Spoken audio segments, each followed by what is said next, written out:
أهلا بكم عشاق الكرة المصرية في كل مكان. النهاردة لقاء الأهلي. النهاردة نقدر نقول عنوان المباراة: الأهلي أضاع فوزا سهل في الشوط الأول. كان في إمكان النهاردة الأهلي يخلص الشوط الأول على الأقل 3-0، بس للأسف النهاردة الشوط الأول طلع تعادل. ما تعرفش بقى نتيجة أخطاء إيه، بس الأهلي يعني النهاردة أسهل مباراة في تقريبا البطولة، لأن النهاردة فرقة ميامي مش فرقة بدرجة جيد يعني، نقدر نقول فرقة ضعيفة.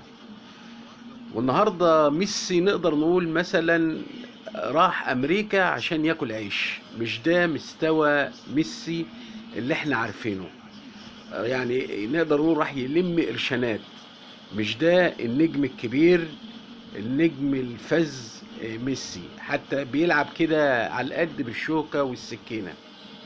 لو حللنا المباراة هنلاقي ان فرقة ميامي استوعبت الدرس في الشوط الاول. هي اول مباراة فكرت ان الاهلي فرقة سهلة وضعيفة، في امكان يلعبوا عليها ويجيبوا عليها 3-4 تجوان. كانوا سايبين الدفاع مفتوح، حتى لو تلاحظوا تلاقي كل الكور الاهلي ضيعها كلها انفرادات تامه. طبعا لما حسوا بقوه النادي الاهلي في الشوط الاول، ففي الشوط الثاني لعبوا بخطه النادي الاهلي. يعني حتى هتلاقي الشوطين متوازيين. النادي الاهلي الشوط الاول كان قوي، يقدر يخلص المباراه 3. فرقه ميامي الشوط الثاني لعبت مباراه جامده جامده جامده. انما في مجمل المباراه النهارده الاهلي يستحق بصراحه ان هو يفوز.